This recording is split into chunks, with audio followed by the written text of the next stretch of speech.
통장이 왜 이렇게 많아? 그 순간 아직 아무 일도 일어나지 않았는데 제 심장은 이미 바닥으로 떨어졌습니다. 급식실에서 25년.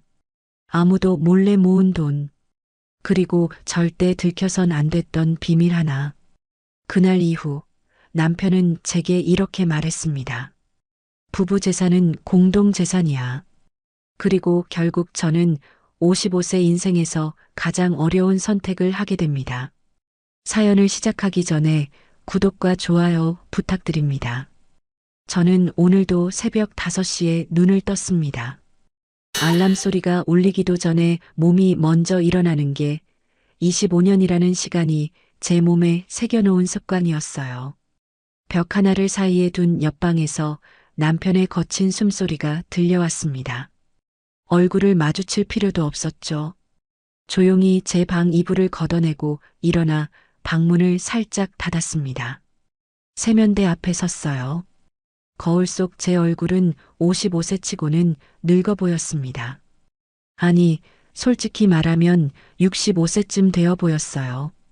급식실에서 25년을 일하다 보니 손은 거칠어졌으며 눈가 주름은 깊어졌죠. 그래도 오늘 하루도 버텨야지.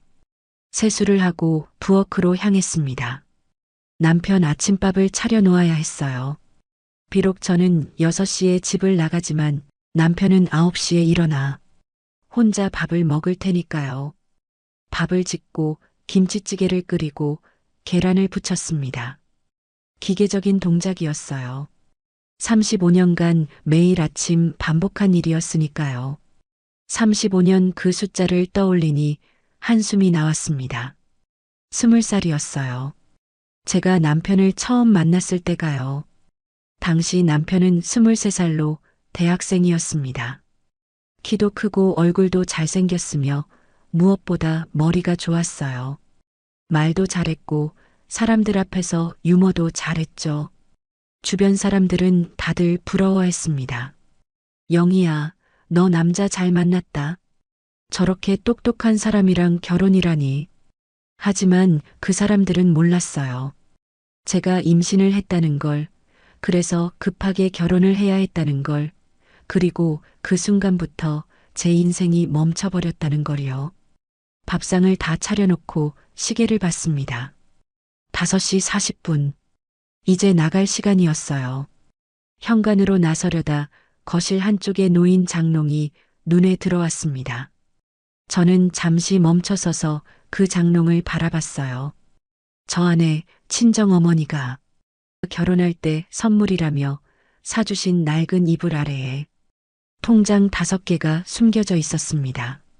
새벽부터 저녁까지 25년 동안 일하며 모은 돈. 제 삶이 고스란히 담긴 통장들이었죠. 오늘도 괜찮겠지. 가슴 한쪽이 살짝 불안했지만 저는 고개를 저으며 현관문을 열었습니다. 새벽 공기가 차가웠어요. 11월이라 그런지 입김이 하얗게 나왔습니다. 저는 목도리를 더 바짝 당기고 골목을 걸었어요. 버스 정류장까지는 10분 거리였습니다. 그 10분 동안 저는 생각했어요. 어떻게 이렇게 됐을까 하고요. 결혼하고 처음 몇 해는 지금 생각해도 숨이 막힐 만큼 힘들었습니다. 저도 남편도 너무 어렸고 결국 시댁에 들어가 살게 됐습니다. 그 집에서 저는 며느리가 아니라 집안일을 맡은 사람처럼 지냈어요. 새벽에 일어나 밥을 차리고 빨래를 하고 청소를 하고 시어머니와 시누이 둘의 눈치를 보며 하루를 시작했습니다. 조금만 늦어도 조금만 서툴러도 가슴 아픈 말만 돌아왔습니다. 며느리가 왜 이렇게 굶떠? 애는 왜 저렇게 낳았니?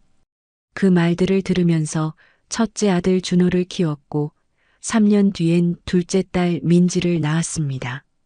남편은요? 남편은 밖에서만 좋은 사람이었어요. 회사 동료들 앞에서는, 친구들 앞에서는, 동네 사람들 앞에서는 유머러스하고 다정한 남편이었지만 집에 들어오면 달랐습니다. 아, 반찬이 왜 이 모양이야? 집안 왜 이렇게 어수선해? 시어머니가 뭐라고 하시든 참아. 네가 잘못해서 그런 거야. 욱하는 성격이었어요. 작은 일에도 버럭 소리를 질렀고 화가 나면 물건을 집어 던졌습니다. 저를 때리진 않았지만 말로 저를 짓밟았어요. 그러면서도 남편은 직장을 오래 다니지 못하고 자주 옮겼습니다. 부장이 마음에 안 들어서 그만뒀어. 동료가 나를 무시해서 나왔어. 회사 분위기가 안 맞아. 1년에 한 번씩은 꼭 직장을 바꿨어요. 그러다 보니 돈이 제대로 모일 리가 없었죠. 결혼 10년째 되던 해 저는 결심했습니다. 내가 벌어야겠다. 아이들이 좀 컸으니 제가 돈을 벌어서 생활비를 보태야 한다고 생각했어요. 시어머니는 반대하셨지만 그땐 또 한편으로는 같이 살고 있어서 아이들 돌봐줄 사람이 있다는 게 제가 밖에 나가 일할 수 있는 유일한 이유이기도 했습니다. 그래서 저는 그냥 강행했어요. 학교 급식실이었습니다. 아침 6시에 출근해서 저녁 7시에 퇴근하는 하루 13시간 노동이었어요. 월급은 많지 않았지만 적어도 매달 빠지지 않고 들어왔습니다. 그렇게 저는 25년을 일했어요. 버스에 올라타며 생각했습니다. 내가 정말 열심히 살았구나. 창밖을 바라봤습니다. 아직 어두운 거리, 꺼지지 않은 가로등, 하나둘씩 불을 켜는 가게들. 문득 6개월 전 일이 떠올랐습니다. 결국 남편은 회사를 또 그만두고 몇 년 전부터는 마지막이라며 택시 운전을 시작했어요. 혼자 하는 일이니까 괜찮겠지, 그렇게 말하더군요. 하지만 그것도 오래가지 못했습니다. 손님과 말다툼을 했고 그 일로 결국 또 그만두게 됐습니다. 그리고 그날 저녁 남편이 저를 보며 말했어요. 여보, 나 이제 사업할래. 사업이요? 응, 음식점. 내 친구가 괜찮은 자리 알아봤거든. 여기서 치킨집 하면 대박 날 것 같아. 가슴이 철렁 내려앉았습니다. 남편의 사업이라는 단어만큼 저를 불안하게 만드는 말도 없었거든요. 그동안 남편이 벌인 일들이 떠올랐어요. 전부 실패했던 일들이요. 여보, 돈은 어떻게 마련할 건데요? 은행에서 대출 받으면 되지. 대출이요? 응. 집을 담보로 잡으면 1억은 나올 거야. 그 순간 숨이 막혔습니다. 집을요? 시댁에서 살던 집이 재개발로 나가게 되면서 전세로 시작해 15년을 모아 겨우 산 이 집을요? 여보, 그건 너무 위험한 것 같은데. 위험해? 왜 위험해? 나 못 믿어? 남편의 목소리가 높아졌어요. 아니, 그게 아니라. 그럼 뭐야? 내가 이렇게 좋은 기회를 잡았는데 당신은 날 믿지 못한다 이거야? 여보, 나 이번엔 진짜 성공할 수 있어. 친구도 보증 섰고 자리도 완벽해. 남편의 눈빛은 확신에 차 있었습니다. 저는 그 눈빛을 알아봤어요. 한번 저렇게 되면 절대 막을 수 없다는 걸요. 결국 저는 도장을 찍었습니다. 은행 서류에 집 담보대출 동의서에 떨리는 손으로 도장을 꾹 눌렀어요. 제발, 이번엔 성공하게 해주세요. 그때 속으로 그렇게 빌었던 것 같습니다. 그리고 6개월이 흘렀어요. 버스가 학교 앞에 섰습니다. 저는 자리에서 일어나 내렸어요. 급식실로 향하는 길, 동료 선생님 한 분이 먼저 와 계셨습니다. 영희 씨, 오늘도 일찍 오셨네요. 어떻게 영희 씨는 25년 동안 한 번도 지각 안 해요? 정말 대단해요. 뭐가 대단해요? 그냥 습관이에요. 함께 앞치마를 두르고 일을 시작했습니다. 감자를 까고 양파를 썰고 고기를 다듬고 국을 끓였어요. 기계처럼 움직였습니다. 수도 없이 반복한 동작이었으니까요. 점심시간이 되자 학생들이 몰려왔습니다. 아이들의 밝은 목소리가 들렸어요. 저는 웃으며 밥을 퍼주었습니다. 이 순간만큼은 조금 행복했어요. 저녁 7시 퇴근 시간이 됐습니다. 동료 언니가 말했어요. 영희 씨, 남편분은 요즘 사업 어때요? 잘 되고 있어요? 그 질문에 가슴이 철렁했습니다. 아, 네. 그럭저럭요. 거짓말이었어요. 그날 이후로 남편의 하루는 비슷했습니다. 장사는 안 됐고, 표정은 어두워졌고, 술잔만 늘어갔어요. 저는 묻지 않았습니다. 이미 답을 알고 있었으니까요. 현관문을 열었습니다. 집안은 어두웠어요. 남편은 아직 치킨집에 있는 모양이었습니다. 저는 조용히 장롱 앞으로 걸어갔어요. 문을 열고 옷가지들을 치우고 깊은 곳에 있는 낡은 이불을 들어 올렸습니다. 거기 비닐봉지에 쌓인 통장 5개가 있었어요. 저는 그것을 꺼내 하나씩 펼쳐봤습니다. 첫 번째 통장엔 1,500만 원. 두 번째, 세 번째도 비슷했습니다. 그렇게 모인 돈이 8천이 넘었습니다. 25년 동안 하루 13시간씩 일하며 한 푼, 두 푼 모은 돈이었습니다. 통장이 하나 가득 차면 새 통장을 만들어서 또 모았어요. 남편에게 들키지 않으려고, 시어머니에게 들키지 않으려고 아무도 모르게 숨겨뒀던 돈이었죠. 이 돈은 저의 탈출구였습니다. 언젠가 더 이상 못 견딜 때가 오면 이 돈으로 독립할 수 있을 거라고, 혼자서도 살 수 있을 거라고 그렇게 믿으며 버텨왔던 거예요. 통장을 다시 비닐봉지에 넣고 이불 밑에 숨기고 옷가지로 덮고 장롱문을 닫았습니다. 그때 현관문이 열리는 소리가 들렸어요. 다녀왔어. 남편의 목소리였습니다. 평소보다 훨씬 낫고 지쳐 있었어요. 저는 급하게 부엌으로 가서 저녁 준비를 시작했습니다. 오늘 장사 어땠어요? 물어보고 싶었지만 입이 떨어지지 않았어요. 남편의 표정만 봐도 알 수 있었거든요. 안 됐다는 걸요. 저녁을 먹는 내내 남편은 말이 없었습니다. 밥을 먹는 둥 마는 둥 하더니 소주를 꺼내 마시기 시작했어요. 한 잔, 두 잔, 세 잔. 손님이 너무 없어. 하루 매출이 10만 원도 안 나올 때가 있어. 남편의 목소리가 떨렸습니다. 저는 가슴이 철렁 내려앉았어요. 그럼 대출 이자만 한 달에 50만 원인데 어떻게 갚아? 그날 밤 저는 잠을 이룰 수 없었습니다. 제발 이 집만은 지켜지게 해주세요. 하지만 그때는 몰랐습니다. 3개월 후 제가 가장 두려워하던 순간이 찾아올 거라는 걸요. 그리고 그 순간 이후로 제 인생이 완전히 바뀔 거라는 걸요.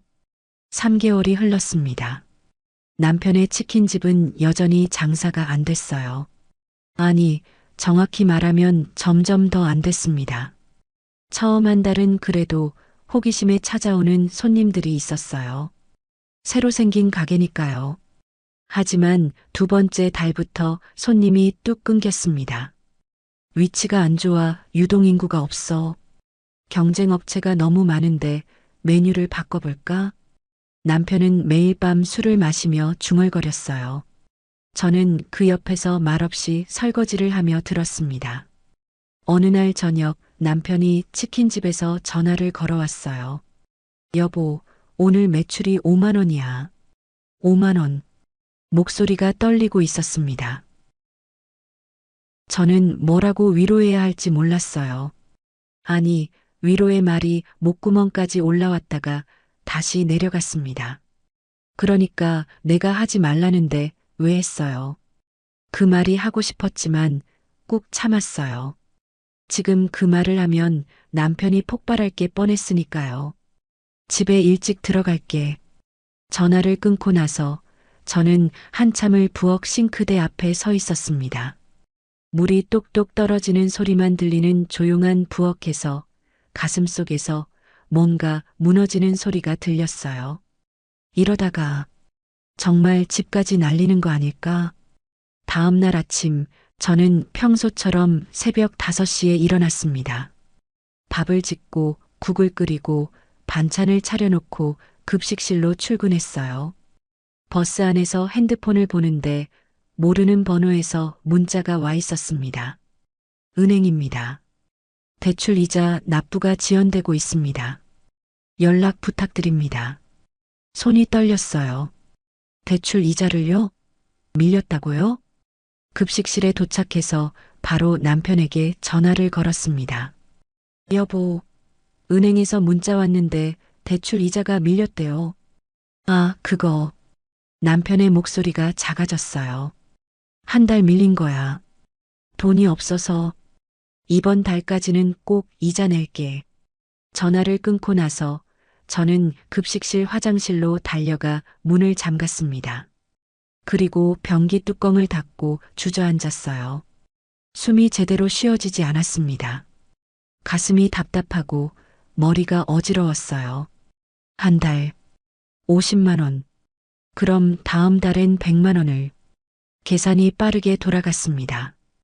이자가 복리로 붙으면 원금도 갚아야 하면.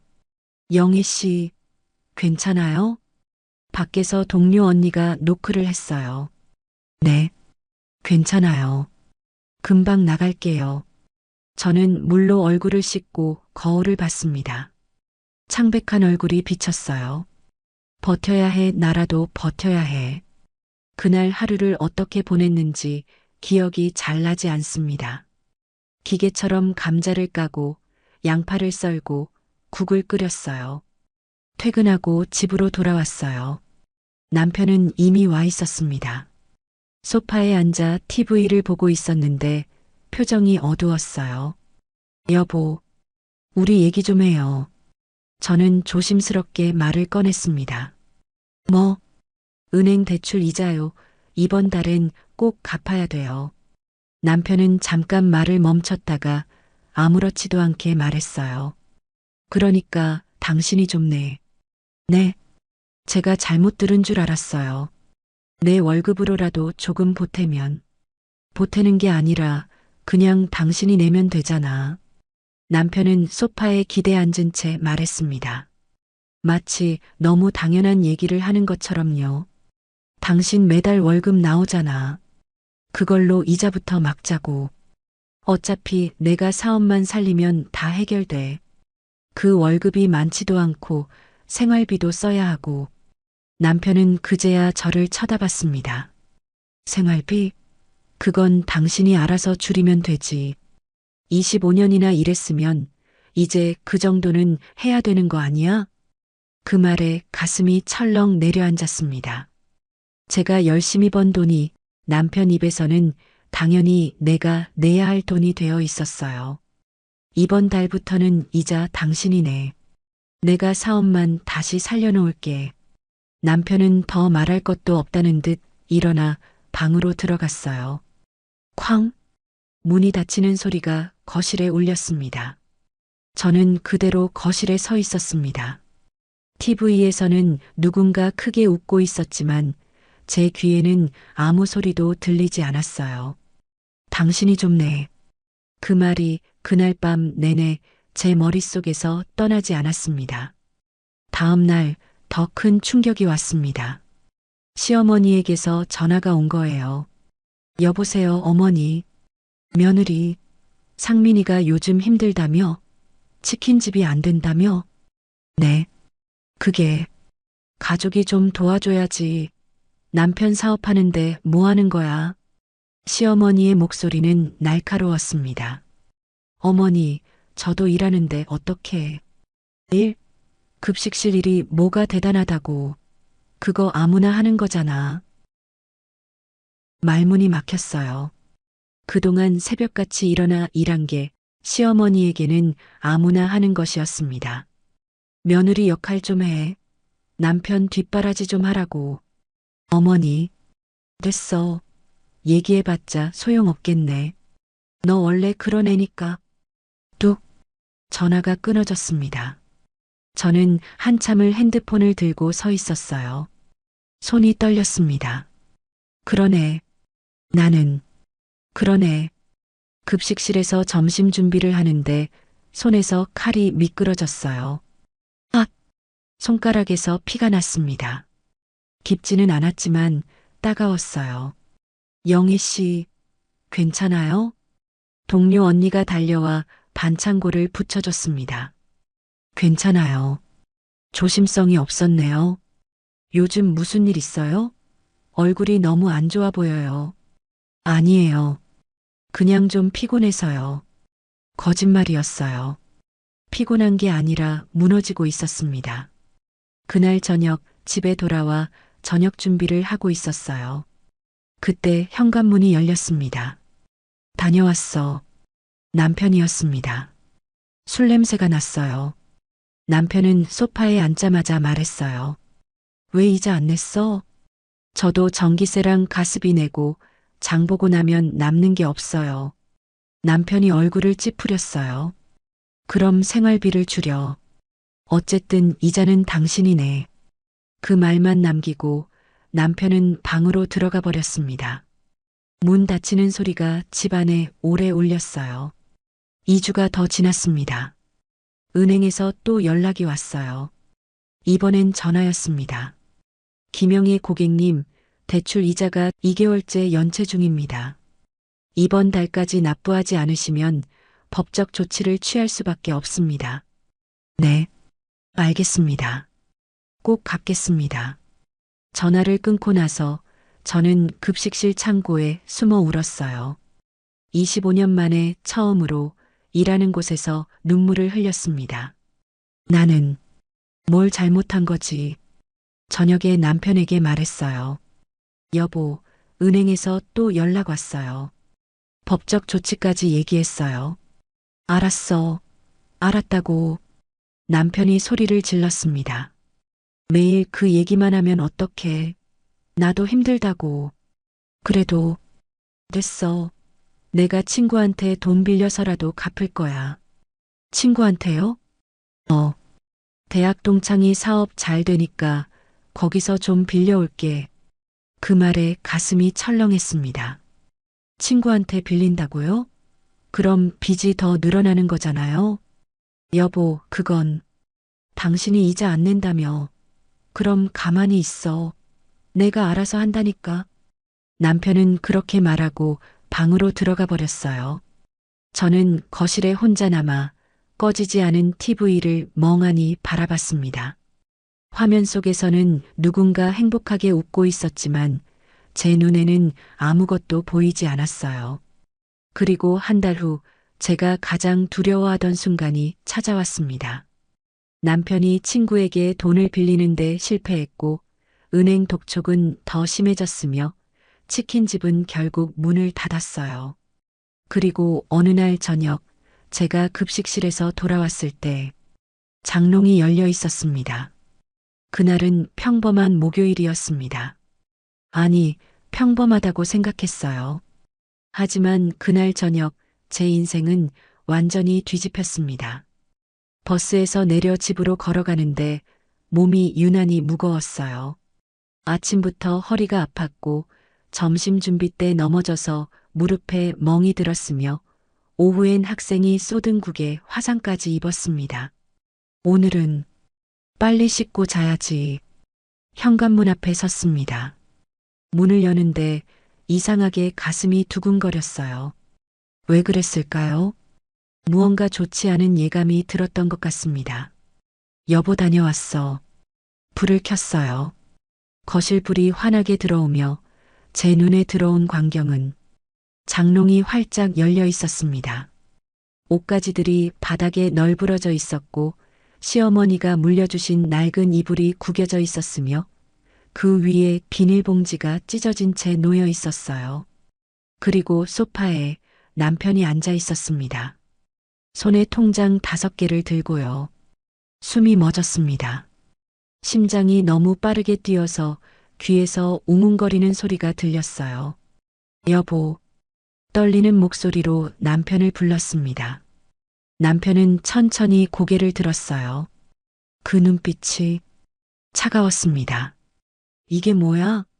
남편이 통장을 흔들며 물었어요. 그건 통장이 5개나 돼. 5개. 남편의 목소리는 낮았지만 그 안에 분노가 끓고 있었습니다. 여보, 그건 25년 동안 나 몰래 숨겨놨어? 대답할 수 없었어요. 사실이었으니까요. 남편은 통장을 하나씩 펼쳐보기 시작했습니다. 숫자를 읽는 남편의 목소리가 점점 커졌어요.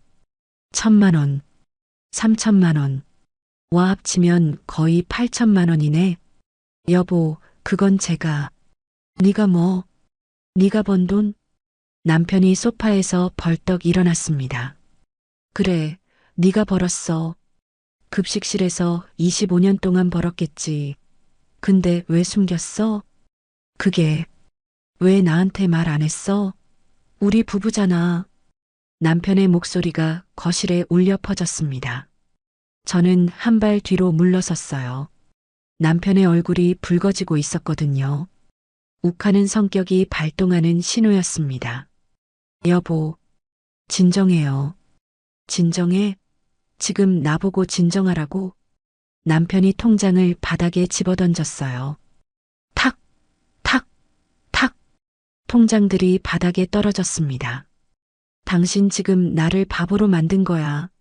25년 동안. 아니에요. 그럼 뭐야? 이렇게 돈이 있으면서 왜 말 안 했어? 남편이 한 발짝 다가왔습니다. 저는 본능적으로 뒤로 물러났어요. 나 지금 빚에 쪼들리고 있잖아. 은행에서 독촉 오고, 치킨집 망하고, 친구한테 손 벌리고. 그건 제가 당신이 이 돈만 일찍 내놨어도 이렇게 안 됐어. 그 말에 뭔가 치밀어 올랐습니다. 일찍 냈으면 어떻게 됐을 것 같아요? 제 입에서 나온 목소리가 낯설었어요. 평소보다 높고 단호했습니다. 뭐, 제가 이 돈을 일찍 냈으면 사업이 성공했을 것 같아요? 당연하지. 초기 자금이 더 있었으면. 아니에요. 제가 남편 말을 끊었습니다. 평생 처음이었어요. 남편 말을 자르다니. 어차피 망했을 거예요. 당신은 그동안도 계속 망했잖아요. 회사도, 택시도, 그 전에 했던 것들도. 지금 뭐라고. 사실이잖아요. 당신은 한 번도 제대로 성공한 적이 없어요. 제 목소리가 떨렸지만 멈출 수 없었어요. 35년 동안 삼켰던 말들이 쏟아져 나왔습니다. 그러면서 저한테는 급식실 주제에 당신이 벌어봤자 얼마나 되냐고 그렇게 무시했잖아요. 아, 남편이 소리를 질렀습니다. 지금 감히 누구한테 대드는 거야. 대들기는요. 사실을 말하는 거예요. 이 여자가 진짜. 남편이 테이블을 쾅 내리쳤어요. 위에 놓인 리모컨이 바닥으로 떨어졌습니다. 좋아. 그럼 말해봐. 왜 숨겼어? 왜 나한테 말 안 했냐고. 저는 잠시 입을 다물었다가 천천히 말했습니다. 당신한테 빼앗길까 봐요. 뭐, 이 돈까지 당신한테 빼앗기면 저는 아무것도 남는 게 없으니까요. 남편의 표정이 굳어졌습니다. 빼앗긴다고? 나는 당신 남편이야. 부부 재산은 공동 재산이라고. 공동 재산이요? 저는 비웃었어요. 평생 처음으로 남편을 비웃었습니다. 당신이 35년 동안 벌어온 돈이 얼마예요? 제대로 계산해 봤어요? 저는 25년 동안 급식실에서 일하며 1억을 벌었어요. 근데 당신은요? 남편의 얼굴이 새빨개졌습니다. 택시 운전하고 회사 다니고 이것저것 하면서 벌어온 게 총 얼마예요? 지금. 그러면서 제가 번 돈으로 생활비 쓰고 애들 학비 내고 집 장만했으면서 공동 재산이라고요? 제 목소리가 점점 커졌어요. 그러면서 너 거리며 저를 무시하고 시어머니 앞에서 저 욕하는 건 참아야 돼요? 당신 지금 못 참아요. 이제 안 참을 거예요. 그 순간 남편이 바닥에 떨어진 통장을 주워들었습니다. 좋아. 그럼 이 돈은 내가 쓴다. 심장이 멎는 것 같았어요. 뭐라고요? 이 돈, 내가 빚 갚는 데 쓸 거야. 어차피 부부 재산이니까. 안 돼요. 저는 달려가 남편 손에서 통장을 빼앗으려 했습니다. 하지만 남편은 통장을 높이 들어 올렸어요. 나요. 그건 제 돈이에요. 당신 돈? 부부한테 당신 돈, 내 돈이 어디 있어? 나요. 제발. 저는 남편한테 매달렸습니다. 통장을 빼앗으려고 손을 뻗었지만 남편은 밀쳐냈어요. 비켜. 저는 뒤로 넘어졌습니다. 엉덩이가 바닥에 부딪히며 통증이 느껴졌어요. 남편은 통장을 손에 쥔 채 저를 내려다봤습니다. 당신이 아무리 숨겨도 소용없어. 이건 법적으로 부부 공동 재산이야. 내가 쓸 권리가 있어. 안 돼요. 제발. 그건 제 목소리가 떨렸습니다. 내가 어떻게 모은 건데. 20대부터 아이들 키우며 먹고 싶은 것도 못 먹고 그렇게 모은 피 같은 돈이에요. 제발. 남편은 냉소를 지었어요. 나한테 거짓말한 대가야. 이제 알았지? 거짓말하면 안 되는 거. 남편은 통장을 주머니에 넣었습니다. 그리고 방으로 들어가 문을 닫았어요. 저는 바닥에 주저앉은 채 한참을 그렇게 있었습니다. 텅 빈 거실, 흩어진 옷가지들, 구겨진 이불, 찢어진 비닐봉지. 흑, 흑, 눈물이 났습니다. 억울했어요. 분했어요. 화가 났어요. 왜 내가 번 돈을, 왜 내가 모은 돈을. 한참을 울다가 저는 바닥에 떨어진 비닐봉지를 집어들었습니다. 찢어진 비닐을 만지며 생각했어요. 이대로 당할 순 없어. 천천히 일어섰습니다. 엉덩이가 아팠지만 참을 수 있었어요. 거실을 돌아보며 35년을 생각했습니다. 20살에 임신해서 결혼하고 시댁에서 10년간 구박받고 25년간 급식실에서 일하고 나는 뭐였지? 그냥 남편 뒷바라지하는 기계였나? 저는 결심했습니다. 조용히 핸드폰을 꺼내 급식실 동료 언니에게 문자를 보냈어요. 언니, 저번에 말씀하셨던 변호사 사무실 주소 좀 알려주세요. 답장은 5분 후에 왔습니다. 왜? 무슨 일 있어? 네. 상담 좀 받고 싶어서요. 알았어. 주소 보낼게. 영희야, 힘내. 주소를 받고 저는 핸드폰을 꼭 쥐었습니다. 그리고 다음날 평소보다 30분 늦게 일어났어요. 세면대 앞에 서서 거울을 봤습니다. 퉁퉁 부은 눈, 창백한 얼굴. 급식실로 가는 버스 안에서 저는 핸드폰으로 검색했습니다. 이혼 소송, 재산 분할, 위자료.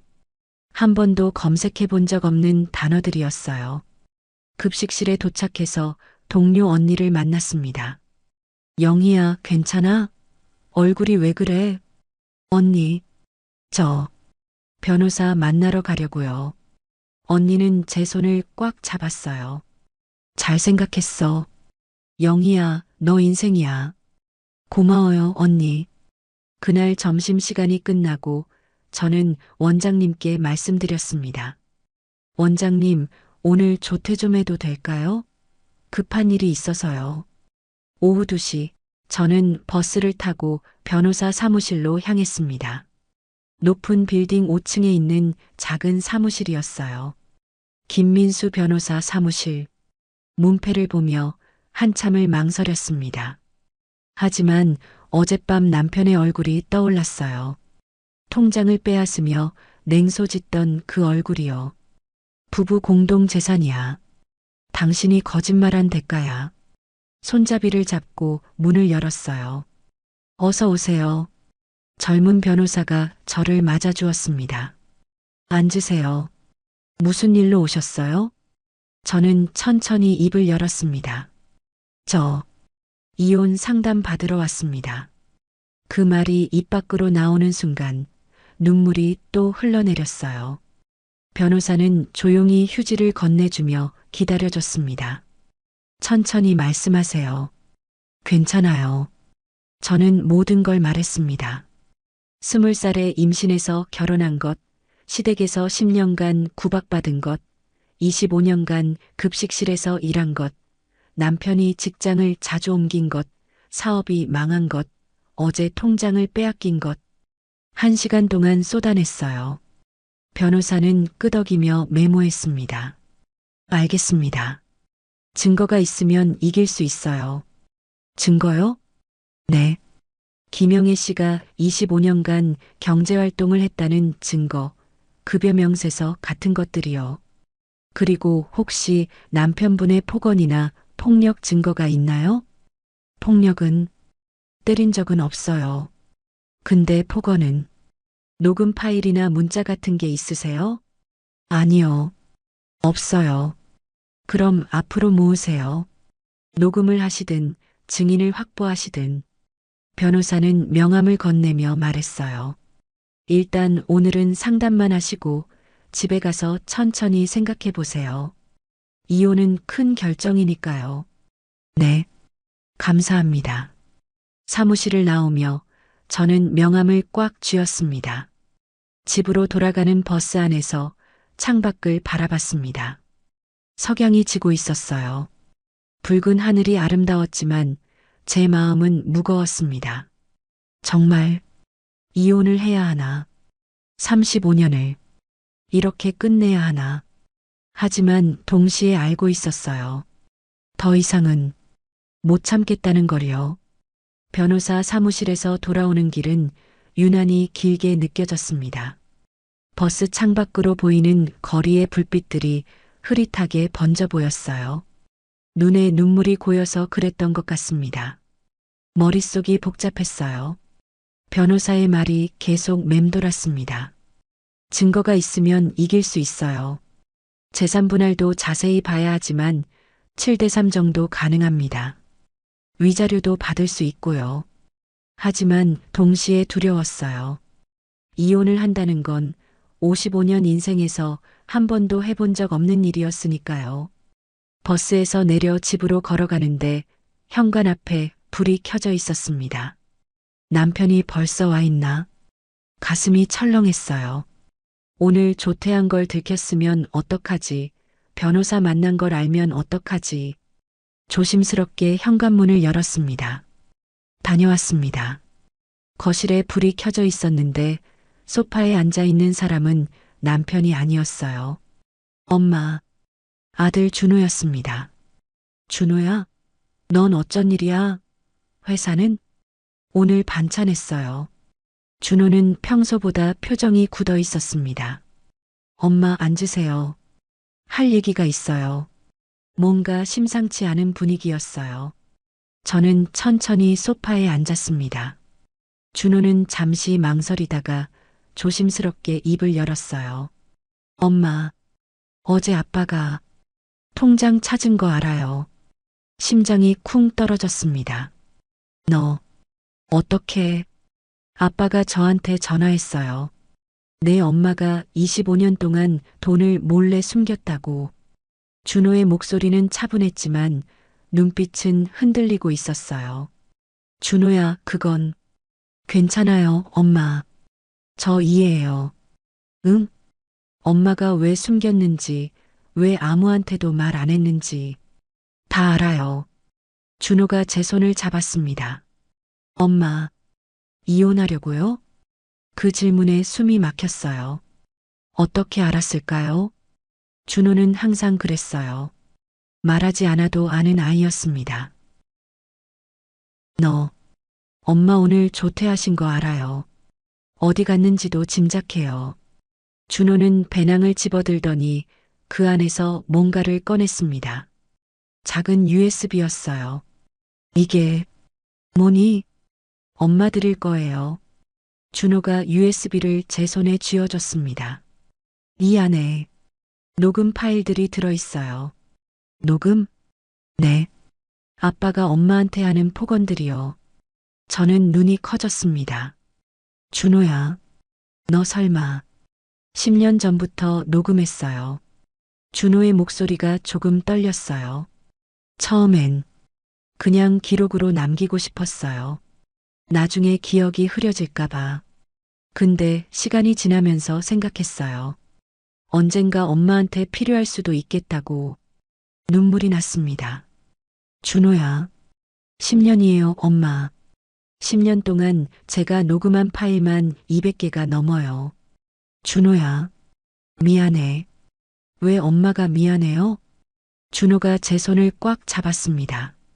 미안한 건 아빠예요. 엄마한테 저렇게 대하고, 엄마 노동을 무시하고, 엄마가 번 돈으로 살면서도 엄마를 깔보고. 준호야, 엄마, 전 알아요. 엄마가 얼마나 힘들었는지.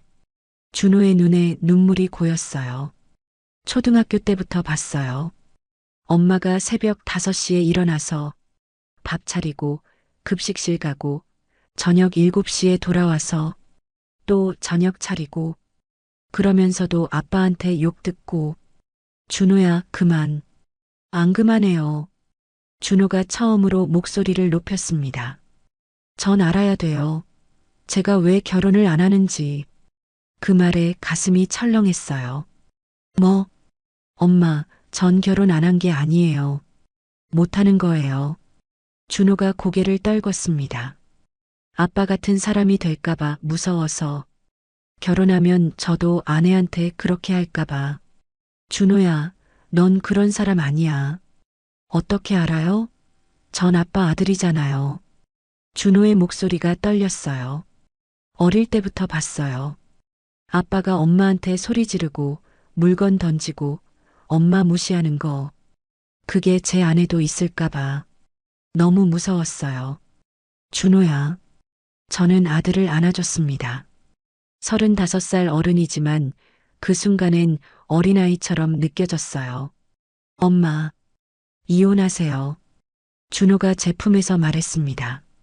더 이상 참지 마세요. 엄마 인생은 엄마 거예요. 근데 사람들이 뭐라고 할까? 상관없어요. 엄마가 행복한 게 중요하지. 남들 시선이 뭐가 중요해요. 준호가 저를 바라봤어요. 엄마, 전 증인 설게요. 법정에 나가서 증언할게요.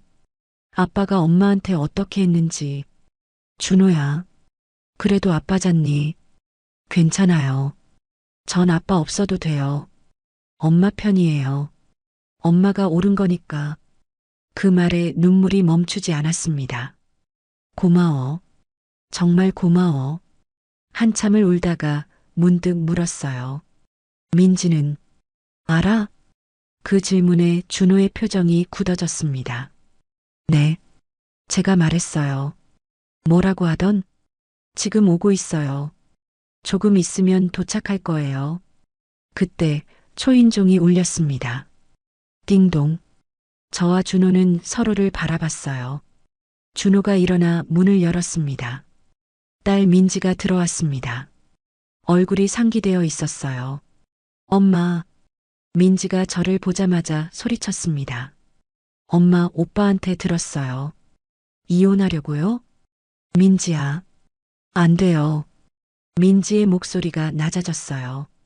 화내는 게 아니라 오히려 겁먹은 소리였습니다. 엄마 이제 와서 왜 그래요? 민지야, 엄마 얘기 좀 들어봐. 아니요, 지금까지 버텨왔잖아요. 여기까지 왔는데 이제 와서 왜요? 민지는 소파에 앉아 고개를 숙였어요. 아빠가 잘한 건 아닌 거 알아요. 근데요, 엄마 이혼하면 혼자 어떻게 살아요? 엄마 나이도 벌써 55이고 아프기라도 하면 옆에 아무도 없잖아요. 지금도 힘든데 이혼하면 엄마 인생이 다 흔들릴 것 같아서요. 그리고 이번에 아빠가 가져간 돈도요. 지금은 급해서 그런 거지. 나중에 아빠가 갚겠죠. 조금만 참고 살면 안 돼요? 그 말이 칼처럼 가슴에 꽂혔습니다. 민지야. 준호가 민지를 노려봤어요. 지금 그게 무슨 말이야? 오빠는 모르잖아. 민지가 목소리를 낮췄지만 말은 빨라졌어요. 난 결혼해서 엄마 일도 결국 다 내 일이 돼. 그게 왜? 시댁에서 뭐라고 할지 뻔하잖아. 그래서 엄마 인생을 참고 살라는 거야? 그런 뜻 아니야. 민지가 울먹이며 말했어요. 나도 엄마 힘든 거 알아.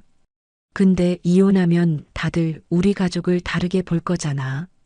엄마가 감당해야 할 시선도 있고 나도 솔직히 무서워. 무섭다고 엄마를 묶어두는 게 맞아? 난 그냥 지금은 아닌 것 같다고 말하는 거야. 두 사람의 말은 점점 엇갈렸고 거실 공기는 금세 팽팽해졌습니다. 저는 그 모습을 보며 머리가 어지러웠습니다. 그만해. 둘 다 그만해. 하지만 남매의 목소리는 멈추지 않았어요. 민지야. 저는 딸을 똑바로 봤습니다. 미안해. 엄마가 네 체면 깎는 엄마가 돼서. 엄마. 근데 엄마도 사람이야. 더 이상 못 참겠어. 민지는 한참을 저를 바라보다가 결국 가방을 들고 일어섰어요. 저 갈게요. 엄마 마음대로 하세요. 민지야. 근데 엄마 법정 가시면 저 안 봐요. 절대 안 나가요. 민지는 그 말을 남기고 집을 나갔습니다. 쾅! 문이 3개 닫혔어요. 거실에 저와 준호만 남았습니다. 엄마, 괜찮으세요? 준호가 조심스럽게 물었어요. 저는 고개를 끄덕였습니다. 괜찮아. 엄마 괜찮아. 하지만 눈물이 또 났어요. 딸이 저를 외면한다는 게, 시어머니가 저를 저주한다는 게, 친척들이 수군거릴 거라는 게, 모든 게 무서웠습니다. 준호가 제 어깨를 안아줬어요. 엄마, 전 엄마 편이에요. 끝까지요. 고마워, 준호야. 그리고 엄마. 준호가 USB를 다시 제 손에 쥐어줬습니다. 이거 변호사님한테 드리세요. 엄마가 이길 수 있게 도와줄 거예요. 저는 USB를 꽉 쥐었어요. 작고 가벼운 물건이었지만 그 안에는 10년의 증거가 담겨 있었습니다. 준호야, 정말 괜찮겠니? 아빠랑 완전히 틀어질 텐데. 괜찮아요. 준호의 눈빛은 확고했습니다. 전 엄마가 행복해지는 게 더 중요해요. 아빠가 뭐라고 하든, 누나가 뭐라고 하든, 할머니가 뭐라고 하든. 준호야, 엄마, 이제 엄마 인생 사세요. 제발이요. 그날 밤 준호가 돌아간 후 저는 USB를 컴퓨터에 꽂았습니다. 파일이 정말 200개가 넘었습니다. 하나를 클릭했어요. 남편의 목소리가 스피커로 흘러나왔습니다. 당신이 번 돈이 얼마나 된다고 큰 소리야. 시어머니가 뭐라고 하시든 참아. 네가 잘못해서 그런 거야. 멍청하니까 나 없으면 당신 아무것도 못해. 파일 모두 남편의 폭언이 담겨 있었어요. 저는 한참을 그 파일들을 보다가 컴퓨터를 껐습니다. 준호야, 고마워. 그날 밤 저는 변호사 명함을 꺼내 내일 전화해야겠다고 생각했어요. 그리고 준호가 준 USB를 가슴에 안았습니다. 작지만 무거웠어요. 10년의 무게가 느껴졌습니다. 창밖을 보니 별이 보였어요. 오랜만에 본 별이었습니다. 이제 시작이야. 변호사에게 전화를 건 건 그 다음 날 아침이었습니다. 변호사님, 저 김영희예요. 어제 상담받았던. 아, 네. 기억해요. 결심하셨어요? 네. 이혼 소송 진행하고 싶습니다. 그 말을 하는데 목소리가 떨렸어요. 하지만 확고했습니다. 알겠습니다. 그럼 일단 사무실로 오셔서 서류 작성부터 해야 해요. 네, 알겠습니다.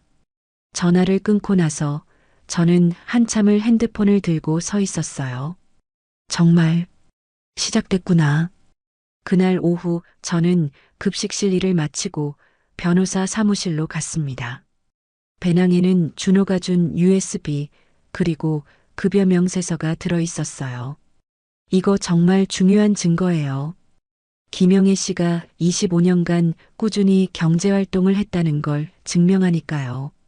변호사는 급여 명세서를 하나씩 계산하기 시작했어요. 2000년부터 2025년까지. 초반엔 월급이 적었고 최근에서야 200만 원 조금 넘네요. 변호사가 계산기를 두드리다 고개를 들었습니다. 총 급여는 약 1억 2천만 원 정도고 잠시 말을 멈추더니 덧붙였어요. 생활비 다 쓰고도 이 정도 모으셨다면 김영희 씨는 정말 악착같이 사신 겁니다. 25년의 노동이 숫자로 환산되니 뭔가 이상한 기분이 들었어요. 그럼 남편분은 그동안 얼마나 버셨어요? 잘 모르겠어요. 자주 직장을 옮겨서 대략이라도요? 얼마를 벌었는지는 저도 몰라요. 월급날이라는 것도 없었고 통장을 보여준 적도 없었어요. 저는 잠시 숨을 고르고 말을 이었습니다. 생활비는요, 형편 괜찮을 때 가끔 20만 원 정도 주는 게 다였어요. 그걸로 한 달을 버티든 모자라면 제가 벌어서 채우든 그건 늘 제 몫이었고요. 변호사는 서류를 덮었습니다. 알겠습니다. 그리고 이 USB는 증거인가요?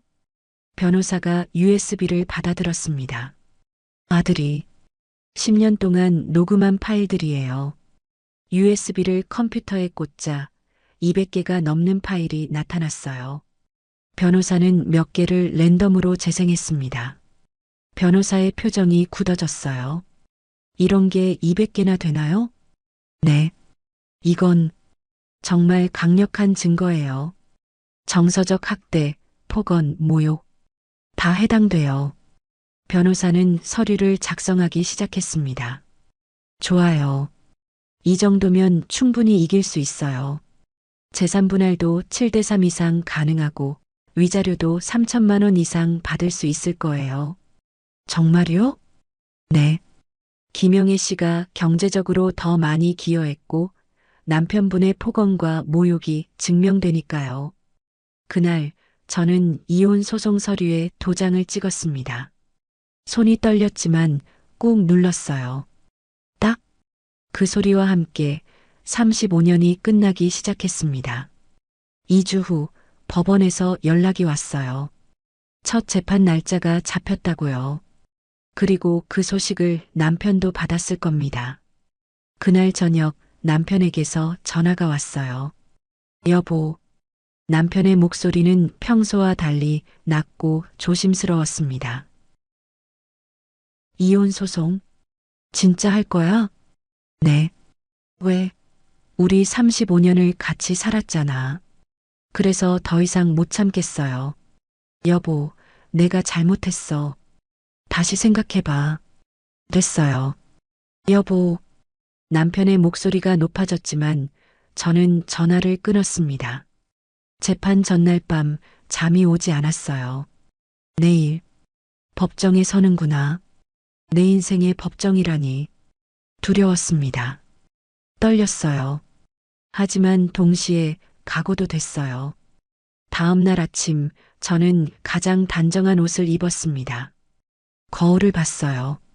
주름이 깊고 피곤해 보이는 얼굴이었지만 그날만큼은 당당해 보였어요. 법원 앞에서 변호사를 만났습니다. 긴장하지 마시고 질문에만 솔직하게 답하시면 돼요. 김영희 씨는 잘못한 게 없으니까요. 네, 알겠습니다. 법정으로 들어갔습니다. 가족법정이었어요. 생각보다 작은 공간이었습니다. 앞쪽에 판사석이 있고 양쪽에 원고석과 피고석이 있었어요. 그리고 뒤쪽에는 방청석이 있었습니다.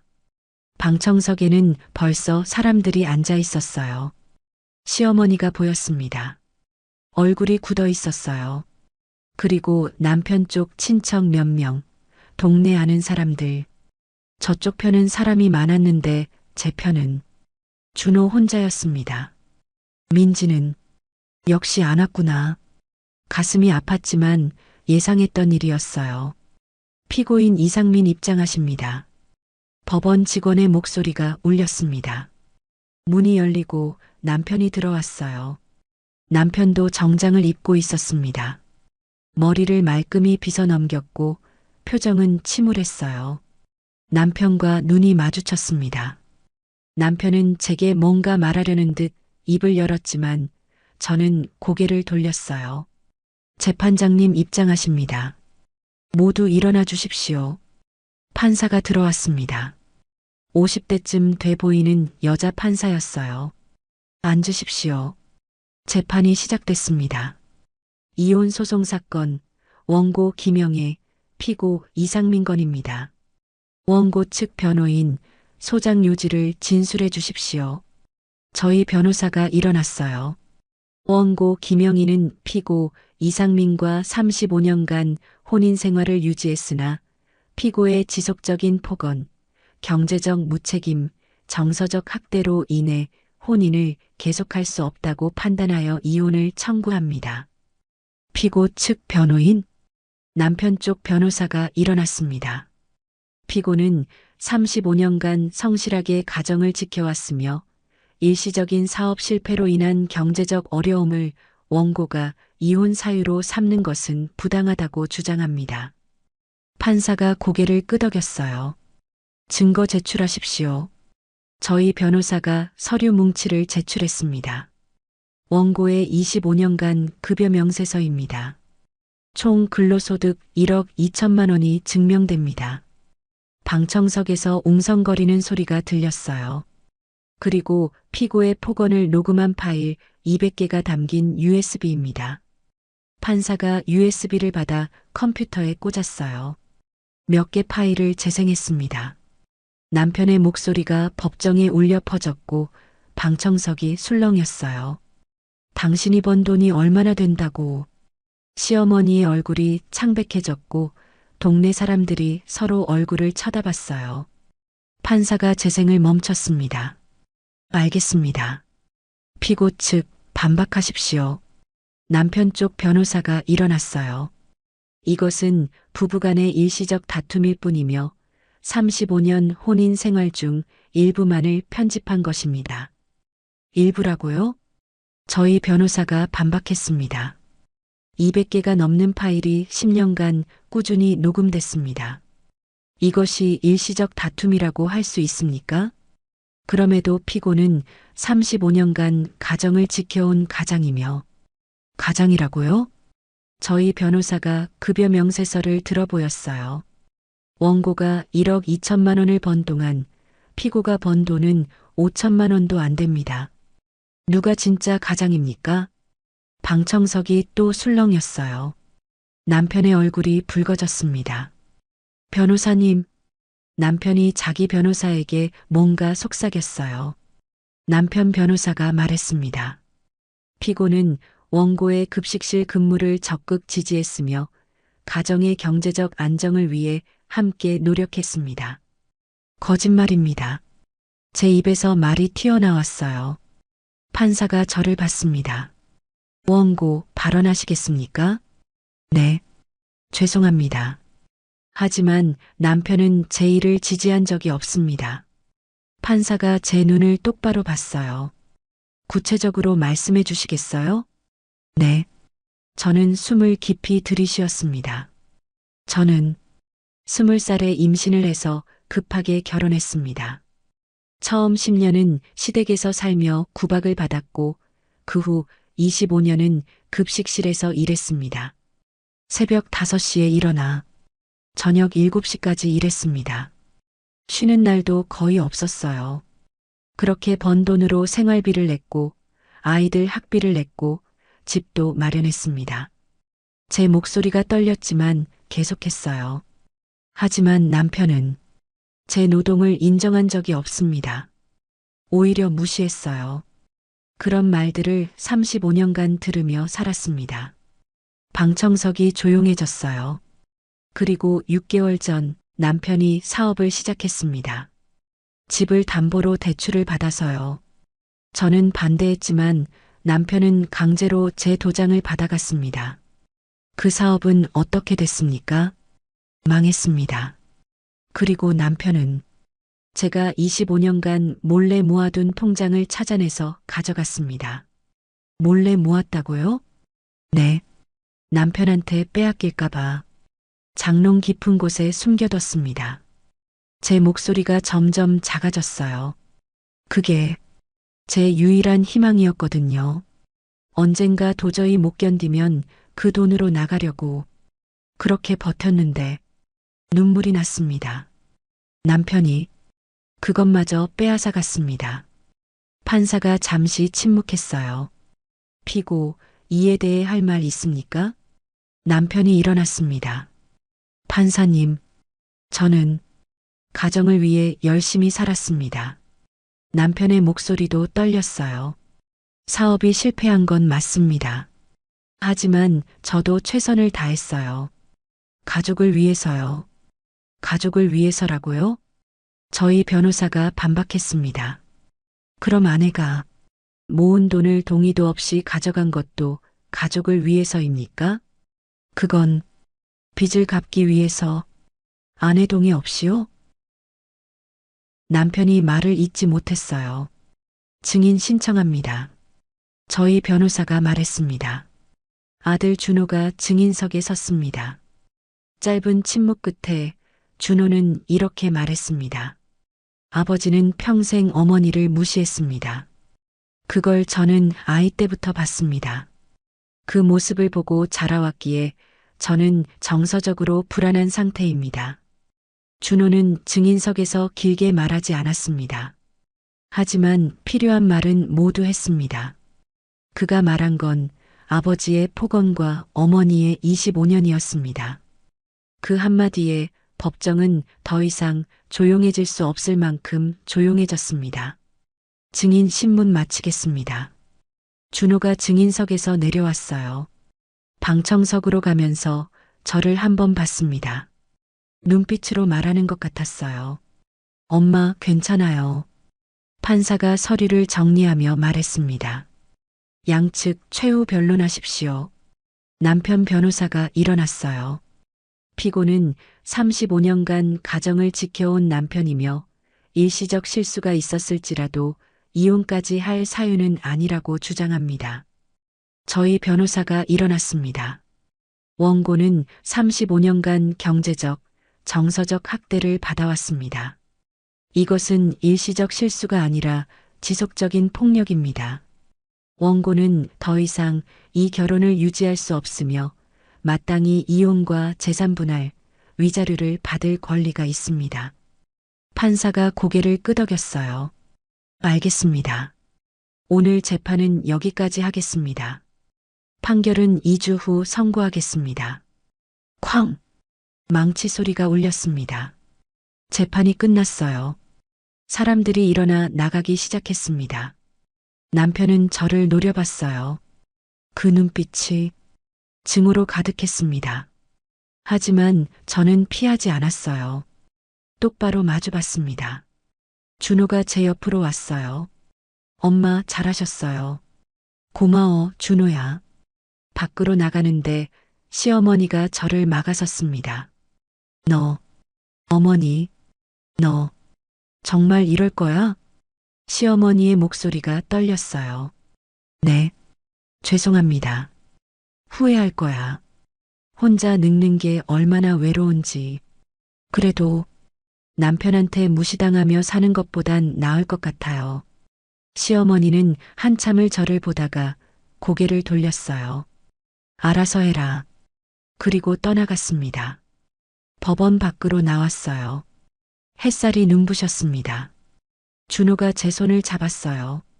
엄마, 이제 2주만 기다리면 돼요. 응. 저는 하늘을 올려다봤습니다. 파란 하늘이 보였어요. 25년 만에, 아니 35년 만에 처음으로 제대로 숨을 쉬는 기분이었습니다. 2주가 흘렀습니다. 그 2주 동안 저는 평소처럼 급식실에 나갔고 평소처럼 학생들에게 밥을 퍼주었으며 퇴근하고 집으로 돌아왔어요. 하지만 달랐습니다. 모든 게 달랐어요. 남편과는 한마디도 나누지 않았습니다. 같은 집에 살지만 마치 남처럼 지냈어요. 남편은 안방에서, 저는 작은 방에서 잤고 식사도 따로 했습니다. 어색하고 불편했지만 이상하게도 마음은 편했어요. 판결일이 다가왔습니다. 그날 아침 저는 여전히 똑같지만 눈빛이 달랐어요. 예전처럼 지쳐있지 않았습니다. 무언가 살아있는 눈빛이었어요. 35년이 오늘 끝나는구나. 숨을 깊이 들이쉬었습니다. 그리고 집을 나섰어요. 법원 앞에서 변호사를 만났습니다. 긴장하지 마세요. 우리가 이길 거예요. 변호사가 자신 있게 말했습니다. 당당하게 법정으로 들어갔어요. 2주 전과 똑같은 공간이었습니다. 하지만 오늘은 마지막 날이에요. 방청석을 받습니다. 그리고 놀랍게도 딸 민지가 앉아 있었어요. 민지가? 민지는 저를 보고 고개를 숙였습니다. 재판장님 입장하십니다. 판사가 들어왔어요. 손에 두꺼운 서류를 들고 있었습니다. 앉으십시오. 모두가 앉았어요. 숨소리만 들릴 정도로 법정이 조용해졌습니다. 판사가 서류를 펼쳤습니다. 2025년 가압 제천 247호 이혼 청구 사건 원고 김영희 피고 이상민에 대한 판결을 선고합니다. 제 심장이 빠르게 뛰기 시작했어요. 준호가 제 손을 꽉 잡았습니다. 판사가 판결문을 읽기 시작했어요. 본 재판부는 제출된 증거들을 종합적으로 검토한 결과 다음과 같이 판단합니다. 첫째, 원고 김영희는 25년간 학교 급식실에서 근무하며 총 1억 2천만 원의 소득을 올렸으며 이는 가정 경제에 주된 기여를 한 것으로 인정됩니다. 방청석이 술렁였어요. 둘째, 피고 이상민의 지속적인 폭언과 모욕적 발언은 200개 이상의 녹음 파일로 증명되었으며 이는 정서적 학대에 해당합니다. 남편의 얼굴이 붉어졌습니다. 셋째, 피고가 원고의 동의 없이 원고 명의의 예금을 사용한 것은 재산권 침해로 인정됩니다. 넷째, 35년간의 혼인 생활을 고려하더라도 원고가 받은 정서적 학대와 경제적 불평등은 혼인을 계속할 수 없는 중대한 사유에 해당합니다. 판사가 잠시 멈추고 저를 봤어요. 그리고 남편을 봤습니다. 따라서 본 재판부는 숨을 멈췄습니다. 원고의 이혼 청구를 인용합니다. 쾅! 망치 소리가 울렸어요. 그 순간 세상이 멈춘 것 같았습니다. 이혼을 인용한다. 내가 이겼다. 준호가 제 손을 꽉 쥐었어요. 엄마, 이겼어요. 판사가 계속 읽었습니다. 재산 분할은 원고 7, 피고 3의 비율로 분할하며 위자료는 피고가 원고에게 3천만 원을 지급하도록 합니다. 또한 현재 거주 중인 주택은 원고의 소유로 하되 피고는 판결 확정일로부터 3개월 이내에 퇴거해야 합니다. 남편이 벌떡 일어났어요. 재판장님, 이건 너무 불공정합니다. 제가 35년을 피고 앉으십시오. 판결은 확정됐습니다. 재판장님, 한 번 더 그러시면 법정 모욕죄로 처벌하겠습니다. 앉으십시오. 남편은 떨리는 몸으로 의자에 주저앉았어요. 판사가 마지막 말을 했습니다. 원고 김영희 씨는 35년간 가정을 위해 헌신했으며 특히 25년간의 경제활동은 가정의 주된 생계를 책임진 것으로 인정됩니다. 이에 본 재판부는 원고의 새로운 시작을 응원합니다. 판사가 저를 보며 살짝 미소 지었어요. 재판을 마치겠습니다. 쾅! 재판이 끝났습니다. 저는 35년 만에 자유를 얻었어요. 준호가 저를 안아줬습니다. 엄마, 축하해요. 정말 축하해요. 준호야, 고마워. 정말 고마워. 눈물이 쏟아졌어요. 하지만 이번엔 슬픈 눈물이 아니었습니다. 해방된 눈물이었어요. 변호사가 악수를 청했습니다. 축하드려요, 영희 씨. 잘 싸우셨어요. 감사합니다, 변호사님. 법정 밖으로 나가는데 남편이 저를 막아섰습니다. 여보. 아니, 영희야. 남편의 목소리가 떨렸어요. 당신, 정말 후회 안 해? 저는 남편을 똑바로 봤습니다. 전혀요. 35년 동안 당신은 저를 한 번도 제대로 대접한 적이 없었어요. 나는 나름대로 최선을. 당신의 최선은 저한테 폭언하고 무시하고 제가 번 돈을 빼앗는 거였나요? 남편이 말을 잇지 못했어요. 이제 각자 살아요. 3개월 안에 집에서 나가주세요. 저는 남편을 지나쳐 걸어갔습니다. 뒤돌아보지 않았어요. 밖으로 나가는데 민지가 기다리고 있었습니다. 엄마. 민지의 눈이 퉁퉁 부어 있었어요. 민지야. 엄마. 죄송해요. 민지가 울기 시작했습니다. 저 너무 이기적이었어요. 엄마 힘든 거 뻔히 알면서도 제 체면만 생각했어요. 민지야. 엄마. 오늘 법정에서 엄마 얘기 들으면서 정말 몰랐어요. 엄마가 그렇게 힘들었는지. 괜찮아. 안 괜찮아요. 저 정말 나쁜 딸이에요. 민지가 저를 안았습니다. 엄마 용서해 주세요. 그리고 축하해요. 엄마가 이겼어요. 저도 딸을 안아줬어요. 고마워, 민지야. 와줘서 고마워. 그날 오후 저는 급식실로 갔습니다.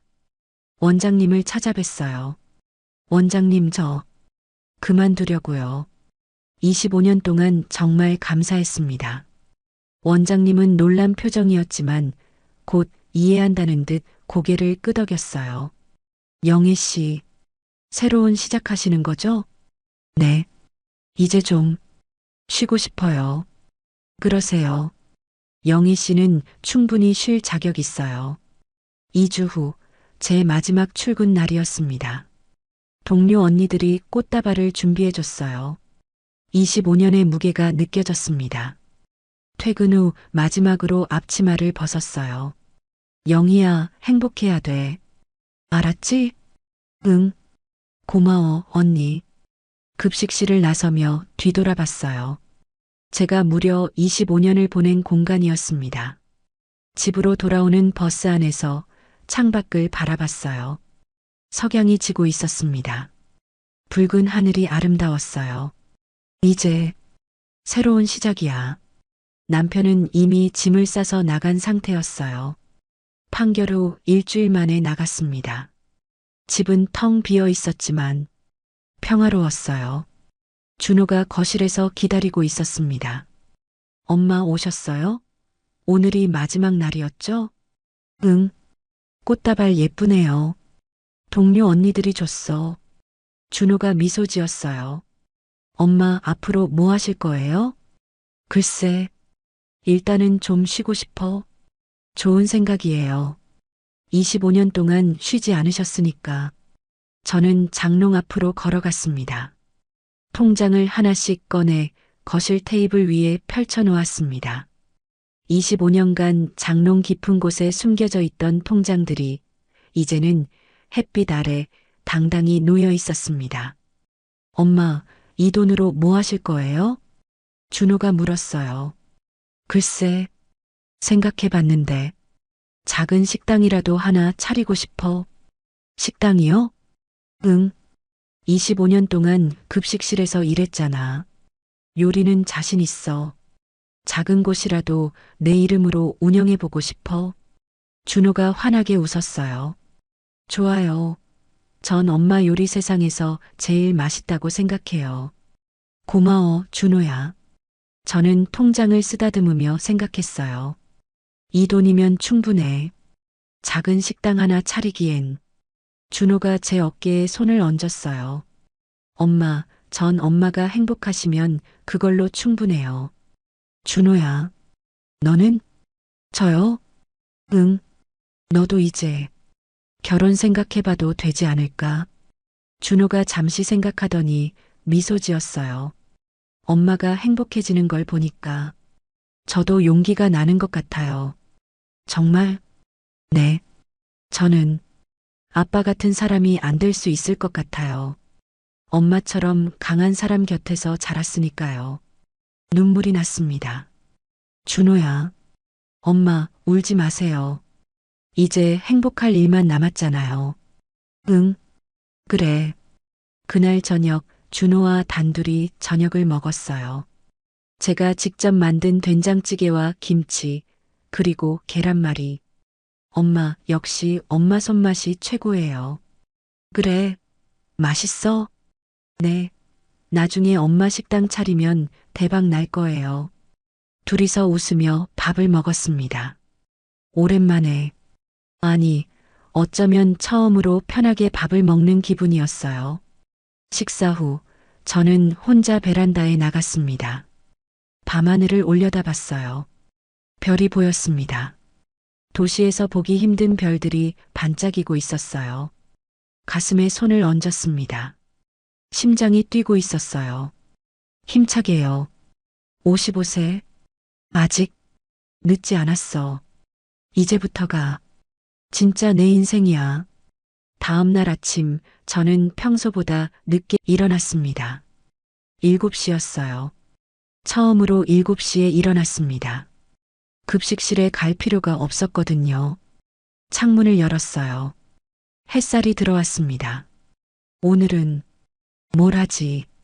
생각해보니 25년 동안 한 번도 제 시간을 가져본 적이 없었어요. 늘 급식실에 가거나 집안일을 하거나 남편 눈치를 보거나 이제는 내가 하고 싶은 걸 해도 되는구나. 부엌으로 가서 커피를 내렸습니다. 천천히요. 서두르지 않고요. 커피 향이 집안에 퍼졌어요. 창가에 앉아 커피를 마시며 창밖을 바라봤습니다. 핸드폰이 울렸어요. 민지였습니다. 엄마 오늘 시간 되세요? 엄마 보고 싶어요. 그래, 어디서 볼까? 엄마 집 근처 카페에서 만나요. 제가 갈게요. 오후에 민지를 만났습니다. 딸은 제 손을 꽉 잡았어요. 엄마, 전 이제 엄마 편이에요. 시댁에서 뭐라고 하든 상관없어요. 고마워, 민지야. 그리고 엄마, 나중에 식당 차리시면 제가 도와드릴게요. 주말에라도요. 정말? 네. 엄마가 행복하신 게 저한테도 중요해요. 딸과 함께 커피를 마시며 미래 이야기를 했어요. 어떤 식당을 차릴지, 메뉴는 뭘로 할지, 어디에 자리를 잡을지 행복했습니다. 한 달 후, 저는 작은 식당 자리를 알아보러 다녔어요. 준호와 민지가 함께였습니다. 결국 작은 한식 식당 자리를 계약했습니다. 10평 남짓한 작은 공간이었지만 제 이름으로 된 첫 가게였어요. 김영의 손맛 식당. 간판을 달 때 눈물이 났습니다. 준비 기간 2개월, 드디어 식당을 열었습니다. 첫날 준호와 민지가 꽃 화환을 보내줬어요. 김영의 손맛 식당 개업을 축하합니다. 마이너스 아들 준호, 딸 민지 올림. 손님들이 하나둘씩 들어왔습니다. 사장님, 된장찌개 하나요. 네, 금방 나갑니다. 주방에서 국을 끓이며 저는 웃었어요. 25년 동안 급식 이모님이었던 제가 이제는 사장님이 됐습니다. 그날 저녁 문을 닫고 하루 매출을 계산했어요. 35만 원. 많지 않았지만 제 손으로 번 첫 매출이었습니다. 통장에 돈을 입금하며 생각했어요. 이제 이 돈은 아무도 못 가져가. 이건 온전히 내 거야. 집으로 돌아오는 길 하늘을 올려다봤습니다. 별이 총총히 빛나고 있었어요. 문득 남편을, 아니, 전 남편을 생각했습니다. 당신 없이도 나 잘 살아요. 아니, 당신 없이 더 잘 살 것 같아요. 바람이 불었어요. 시원했습니다. 집에 도착해 거울을 봤습니다. 55세 김영희. 주름은 여전히 깊었고 머리는 여전히 희었으며 손은 여전히 거칠었습니다. 하지만 눈빛이 살아있었어요. 나 예쁘네. 평생 처음으로 거울 속 제 모습이 예뻐 보였습니다. 베개에 머리를 댔습니다. 편안했어요. 25년 만에, 아니 35년 만에 처음으로 진짜 편안한 잠이 찾아왔습니다. 꿈속에서 저는 웃고 있었어요. 장롱 속 통장을 햇빛 아래 펼쳐놓고 환하게 웃고 있었습니다. 55세 김영희, 이혼녀, 식당 사장님, 그리고 비로소 자유로운 여자. 이 이야기는 55세에 새로운 인생을 시작한 한 여성의 이야기입니다. 당신의 인생도 언제든 다시 시작할 수 있습니다. 늦은 나이는 없습니다. 당신이 결심하는 그 순간이 바로 시작입니다.